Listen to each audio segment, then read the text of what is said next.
Midnight Drearies.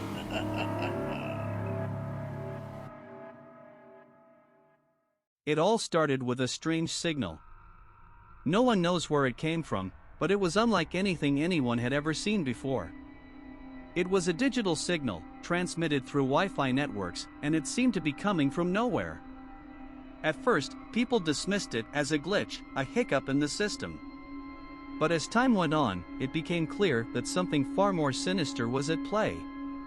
The signal was a gateway, a portal between worlds, and it was being used by creatures from another dimension to infiltrate our world. These creatures were unlike anything anyone had ever seen before. They were humanoid in shape, but their bodies were made of pure energy, their forms flickering and shifting like flames. And they were intelligent, cunning, and deadly.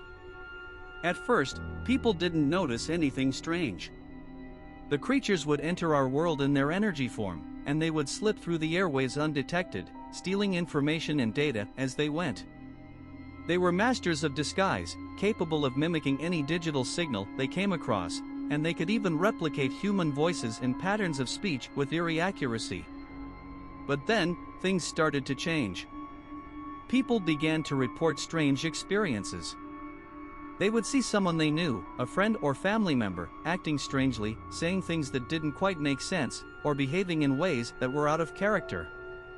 And then, after a few days, the person would disappear, replaced by a perfect copy of themselves, an imposter that no one could tell apart from the real thing. At first, people tried to ignore it, brushing it off as just a coincidence. But as more and more people began to disappear, the truth became impossible to ignore. The creatures from the other dimension were not content to simply steal information anymore. They wanted to take over our world, to replace us one by one until they were the only ones left. And they were good at it. They could replicate human behavior perfectly, down to the smallest detail. They could even feel emotions, or at least simulate them, and they would use that ability to get close to their targets, to win their trust and lull them into a false sense of security before striking. But there was one weakness that they had, one small window of opportunity when they could be seen for what they truly were. When the creatures first entered our world, they would exist in a strange, liminal state, a half-formed mixture of energy and matter. During that brief period, they could be seen as they truly were, and if they were caught during that time, they could be destroyed. It wasn't easy though. The creatures were fast, agile, and deadly, and they could disappear into the digital ether just as quickly as they appeared. But there were those who were willing to try, those who knew that the fate of the world was at stake. One of those people was a young woman named Sarah. She was a computer programmer, a hacker, and a brilliant mind when it came to all things digital. She had been tracking the strange signal for weeks, trying to find its source, when she stumbled upon something incredible. She had found a way to detect the creatures, to see them in their half-formed state before they fully took on their human form. It wasn't easy, though. The creatures were clever, and they had ways of shielding themselves from detection.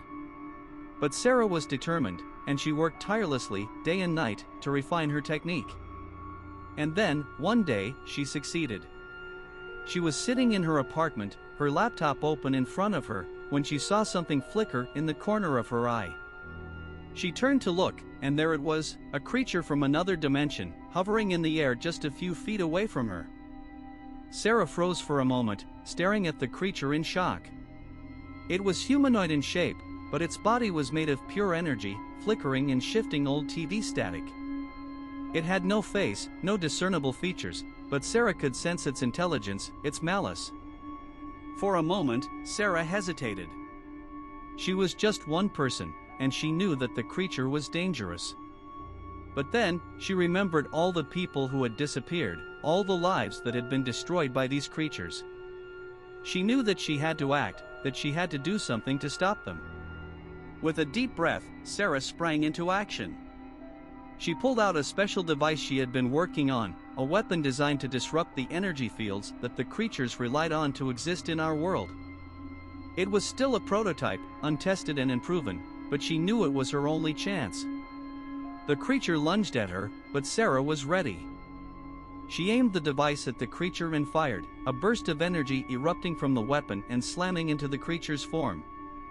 The creature shrieked, its body writhing in agony as the energy disrupted its form.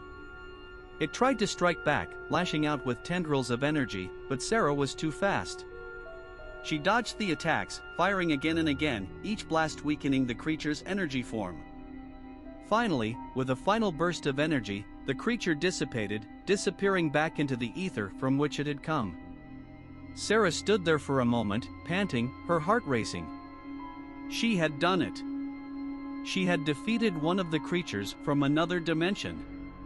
But she knew that there were more out there, that the battle was far from over. Over the next few weeks, Sarah worked tirelessly, refining her device, testing it against more of those things. It was a dangerous job, and she knew that she was putting herself at risk with every encounter. But she also knew that it was necessary, that someone had to fight back against the creatures.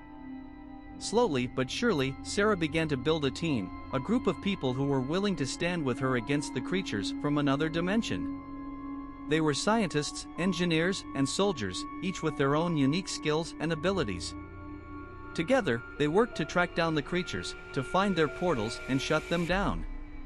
It was a dangerous job, and many of them were injured or killed in the process. But they never gave up, never lost hope. In the end, they succeeded. They found the main portal, the gateway between our world and the other dimension, and they destroyed it. The creatures were trapped, unable to enter our world ever again. And so, life returned to normal. People went about their daily lives, using their Wi-Fi networks without fear or worry.